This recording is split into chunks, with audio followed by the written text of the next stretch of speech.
Hello সবাইকে। আজকে আমি আপনাদের সাথে শেয়ার করব রসমালাই। আজকে আমার এই রসমালাই তৈরি করতে সময় খুব কম লেগেছে, খেতেও দারুণ হয়েছে। আর আপনারা যদি বাসায় রসমালাই তৈরি করতে চান তাহলে এই রেসিপিটা দেখে নিতে পারেন। তাহলে চলুন মূল রান্নায় চলে যাচ্ছি। রসমালাইয়ের জন্য মিষ্টি তৈরি করব, এর জন্য প্রথমে শিরা তৈরি করে নিতে হবে। এর জন্য 1 কাপ দিচ্ছি চিনি আর 4 কাপ দিচ্ছি জল। আজকে আমি 1 কেজির মতো রসমালাই তৈরি করব। এখন এই হাঁড়িটাকে চুলার উপর দিয়ে দিচ্ছি এবং মিডিয়াম আঁচে জাল হতে থাক। অন্যদিকে রসমালাইয়ের জন্য যে মালাই তৈরি করব, এজন্য আমি দুধ নিয়েছি 1.5 লিটারের মতো আর চিনি দিচ্ছি 1/2 কাপ আর গুঁড়া দুধ দিচ্ছি 2 টেবিল চামচ। চিনি যদি বেশি পছন্দ করেন সেক্ষেত্রে চিনি বাড়িয়ে দিতে পারেন, আমি একটু কম দিয়েছি। অন্যদিকে লিকুইড দুধের সাথে গুঁড়া দুধটা খুব ভালোভাবে মিশিয়ে নিয়েছি, মিডিয়াম আঁচে চুলায় বসিয়ে দিচ্ছি। অন্যদিকে আমি 1 কাপ ছানা নিয়েছি আর ছানা কিভাবে তৈরি করতে হবে তার একটা ভিডিও স্পঞ্জ রসগোল্লা মিষ্টির ভিডিওতে দেয়া আছে, সেই ভিডিও থেকে দেখে নিতে পারেন।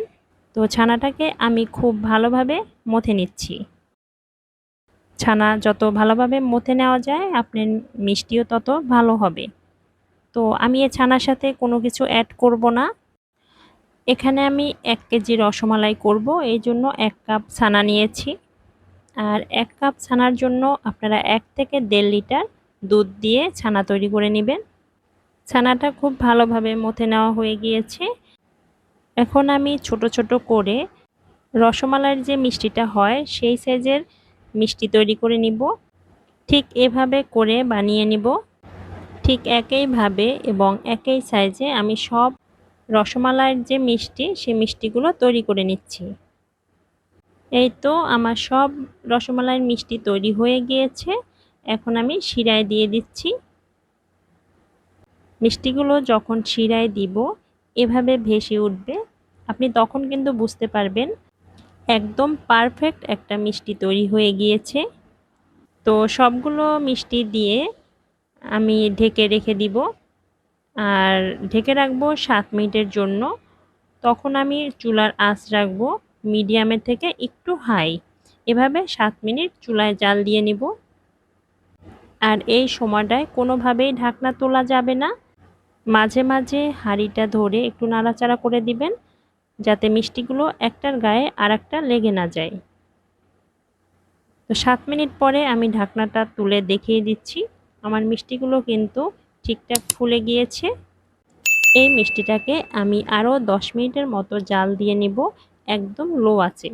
মিষ্টিগুলো কিন্তু তৈরি হয়ে গিয়েছে। এখন আমি চুলা বন্ধ করে ঢেকে রেখে দিব 2 ঘন্টা।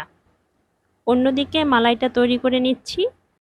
আর মালাই তৈরি করার সময় দুধ যেন পাতিলের নিচে না লেগে যায়, এই জন্য বারবার নাড়াচাড়া করে নিতে হবে। আর এখানে যেহেতু 1.5 লিটার দুধ, তাই দুধটাকে জাল দিয়ে আমরা অর্ধেক করে নিব।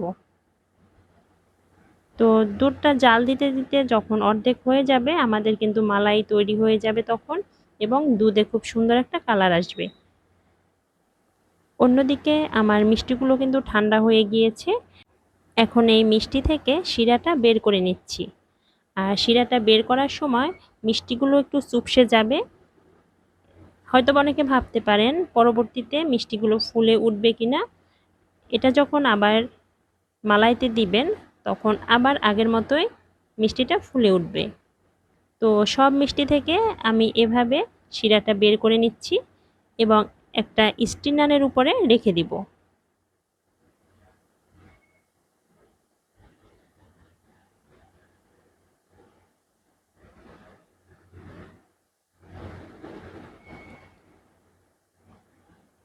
এই তো সবগুলো মিষ্টি থেকে শিরা বের করে নিয়েছি। দেখুন মিষ্টিগুলো কিন্তু একদম চুপসে গিয়েছে এবং এই মিষ্টির ভিতরে কোনো শিরা নেই। অন্যদিকে মালাই তৈরি হয়ে গিয়েছে। তো মালাইটাকে আমি অর্ধেক করে নিয়েছি। এখন এই মালার ভিতরে আমি সব মিষ্টিগুলো দিয়ে দিচ্ছি। তো মিষ্টিগুলো দিয়ে একটু নাড়াচাড়া করে মিডিয়াম আঁচে আমি ঢেকে রেখে দিব 5 মিনিট। এই রসমালাই আর ঢাকনা তুলব না, আমরা এভাবেই চুলা বন্ধ করে রেখে দিব 2 থেকে 3 ঘন্টা। আর এভাবে ঢেকে রেখে দিলে মিষ্টির ভিতরে মালাইটা ঢুকে যাবে। তো তো 2 থেকে 3 ঘন্টা পর দেখিয়ে দিচ্ছি রসমালাই কেমন হয়েছে। আমার রসমালাই কিন্তু একদম পারফেক্ট হয়েছে। তো আপনারা আমার এই রেসিপি দেখে অবশ্যই বাসায় একবার রসমালাই তৈরি করে নিতে পারবেন। ছোট বড় সবাই কিন্তু রসমালাই বা মিষ্টি জাতীয় জিনিস খেতে অনেক পছন্দ করে। তো আর দেরি কেন, আজকেই তৈরি করে ফেলুন। এই হুবাহু একই রেসিপি দেখে রসমালাই পারফেক্ট একটা রেসিপি পেয়ে যাবেন। তো আজকে এই পর্যন্তই, দেখা হবে পরবর্তী কোনো ভিডিওতে। সে পর্যন্ত সবাই অনেক ভালো থাকবেন এবং সুস্থ থাকবেন।